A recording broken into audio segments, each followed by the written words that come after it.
তো বন্ধু good morning from Gangani. তো আমি এখন রয়েছি গনগনিতে, চলে এসেছি আরও একটা নতুন ভিডিও নিয়ে। তো জায়গাটার নাম হচ্ছে গনগনি, যেখানে রয়েছি। তো দেখতে পাচ্ছ চারিদিকের দৃশ্য। তো এখানে যে জায়গাটা সেটা ক্যানিয়ন নামে বিখ্যাত। তো দেখতে পাচ্ছ যে গিরিখাত রয়েছে, সেগুলো দেখো যে খুবই আলগা মাটি, যার কারণে এই ধরনের যে দৃশ্য সৃষ্টি হয়েছে। তো চলো সামনের দিকে আগিয়ে যাই, গিয়ে দেখি ওধারে কেমন কি জায়গা রয়েছে। আর আমি বেরিয়েছিলাম সকালেই 8টার সময় বাড়ি থেকে বেরিয়েছিলাম, আর এখানে 10:30টার সময় পৌঁছেছি, কারণ রাস্তায় খুবই ভিড় ছিল। তো রবিবার যেহেতু, তাই একটু ভিড় থাকার কারণে রাস্তার অবস্থাটা অতটা ভালো ছিল না, কারণ গড়বেতা আসার যে মেন রোড সেটা একটু ভালো, তার আগে জয়পুর দিকে যেটা রয়েছিল সেটা খুবই খারাপ। তো যার কারণে আসতে একটু সময় লেগে যায়।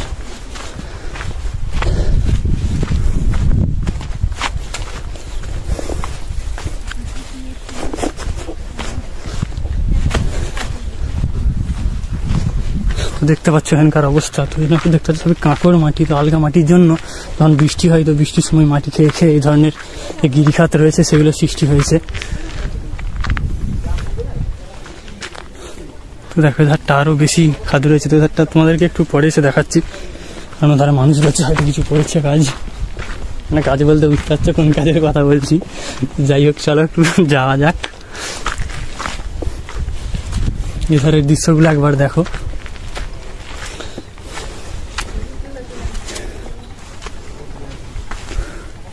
হচ্ছে এখান থেকে ওই জল নামে, যার কারণে একটা গর্তের মতো হয়ে গেছে।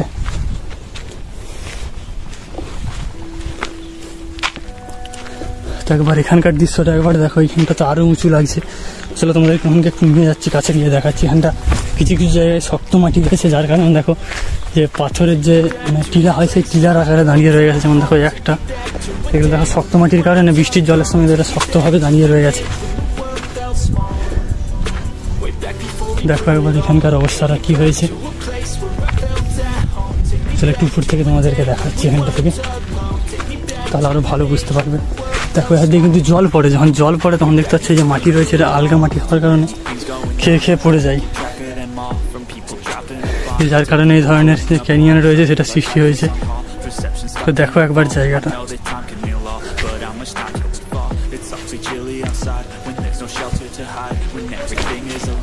চলো একটা বড় পাথর রয়েছে, পাথর মানে মাটির চাপ, যেটা শক্ত আকারের জন্য কিছু করতে পারেন। তো একবার দেখো, এই কিছুদিন আগেই বৃষ্টি হয়েছে, তো যার কারণে দেখতে পাচ্ছি ধারগুলো একবার দেখো, তোমাদেরকে দেখাচ্ছি। মাটি খেয়ে খেয়ে চলে এসেছে। দেখতে পাচ্ছি যে চারিদিকগুলো যে মাটি রয়েছে সেগুলো খেয়ে খেয়ে পড়তে শুরু হয়ে গেছে।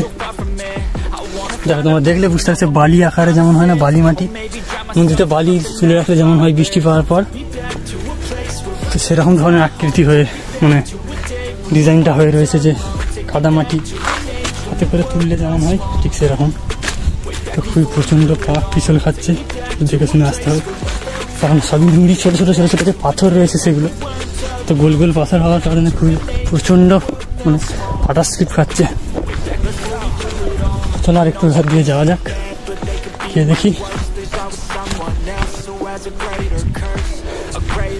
দেখো একবার এ ধারটা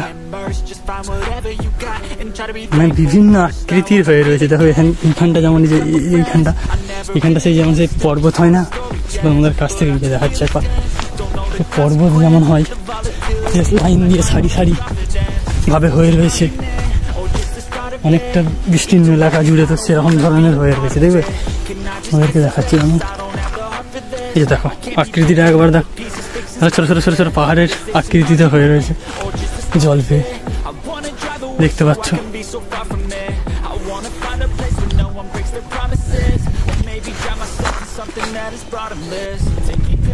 তো বন্ধু একবার এখান থেকে দৃশ্যটা একবার দেখো। দেখতে পাচ্ছি ধার দিয়ে নদী বয়ে যাচ্ছে, আর তার পাশেই দেখতে পাচ্ছি যে গিরিখাত রয়েছে, যে ক্যানিয়ন নামে যেটা বিখ্যাত, যে গনগনি যে ক্যানিয়ন রয়েছে।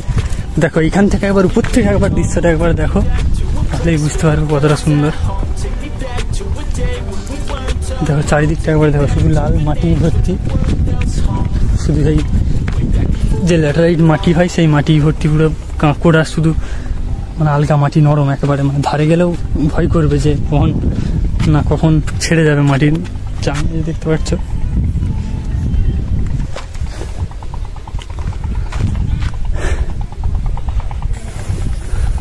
তখন চলে যে দেখতে পাচ্ছ নদী, যে শিলাবতী যে নদী রয়েছে সেখানে এসেছি। দেখতে পাচ্ছ শিলাবতী নদীর যে ঘাট রয়েছে, এখানটা করে একটা ঘাটের মতো রয়েছে।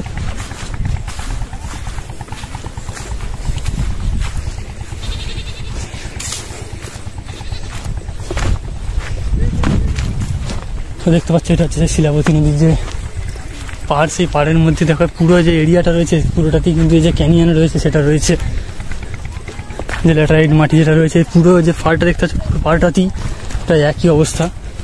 এই চারিদিকটাই শুধু এই যে মাটি খেয়ে খেয়ে পড়েছে।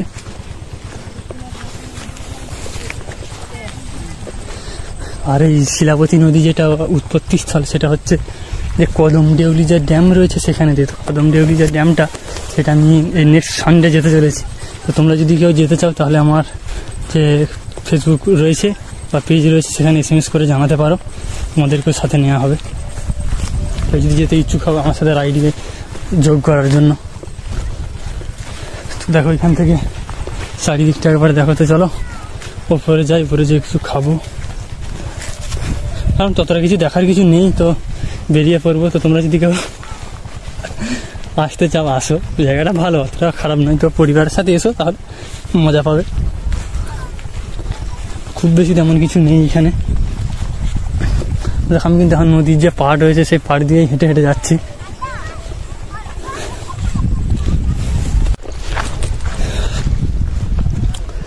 তো চলো গনগনি ঘোরা কমপ্লিট, আর উপরের দিকে যাচ্ছি। দেখতে পাচ্ছ এই হচ্ছে সেই সিঁড়ি যেটা নামার সময় পাবে। তো নামার সময় ভিডিও করিনি, ওটার সময় করবো বলে। হচ্ছে এটা হচ্ছে সেই সিঁড়িটা যা দিয়ে নামতে হয়।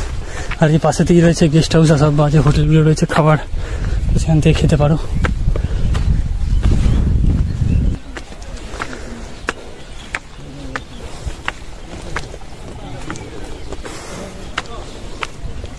তো চলো চলে এলাম উপরে। দেখতে পাচ্ছ এই যে এইটাই সেই সিঁড়িটা। দেখো এবার চারিদিকে দেখো দোকান রয়েছে, আর এধার যে গেস্ট হাউস রয়েছে দেখতে পাচ্ছ যে এটার তাই গেট। চলো তোমাদেরকে আমি গেটটা দেখাচ্ছি। দেখতে পাচ্ছ এই সে হচ্ছে গেটটা। এর ভিতরেই যে গেস্ট হাউস সব কিছুই রয়েছে। তোমরা যদি আসো তাহলে নিতে পারো এই জায়গাটার রুম ভাড়া। তো চলো যাওয়া যাক, আর বেশিক্ষণ থাকবো না এখানে। তো দেখতে পাচ্ছ এইখান থেকে যেই মানে রাস্তার সাইড থেকে শুরু হয়ে যাচ্ছে যে খাদ, যে খেয়ে খেয়ে খেয়ে খেয়ে এত দূর চলে এসেছে।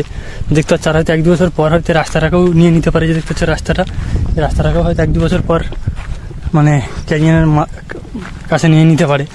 খেয়ে খেয়ে দেখো এধারটা দেখো কতটা খেয়ে গেছে। তো যার কারণে যে বেড়া দেওয়া রয়েছে তাদের নেট জালি, দেখতে পাচ্ছি একটা পুরো দেখো রাস্তার গায়ে একবারে চলে এসেছে, হয়তো 1-2 হাত বাকি রয়েছে। তো দেখো এখানটা মানে খেয়ে খেয়ে একবারেই পুরো প্রায় চলেই এসেছে। তো যাই হোক, ভিডিওটা আমি এখানেই শেষ করছি। আর তোমার যদি ভিডিওটা ভালো লেগে থাকে তাহলে লাইক করো, কমেন্ট করো, শেয়ার করো, সাবস্ক্রাইব করো। আর বন্ধুদের সাথে অবশ্যই শেয়ার করো যদি ভালো লেগে থাকে। আর যারা এই চ্যানেলে নতুন তারা তো অবশ্যই সাবস্ক্রাইব করে, আর যারা সাবস্ক্রাইব অলরেডি করে রেখে তাদেরকে অসংখ্য ধন্যবাদ পাশে থাকার জন্য আর সাপোর্ট করার জন্য। তো চলো এখানেই শেষ করছি আজকের এই ভিডিও। দেখা হচ্ছে অন্য কোনো একটা ভিডিওতে, ততক্ষণের জন্য বাই বাই। আর ভালো থেকো, সুস্থ থেকো।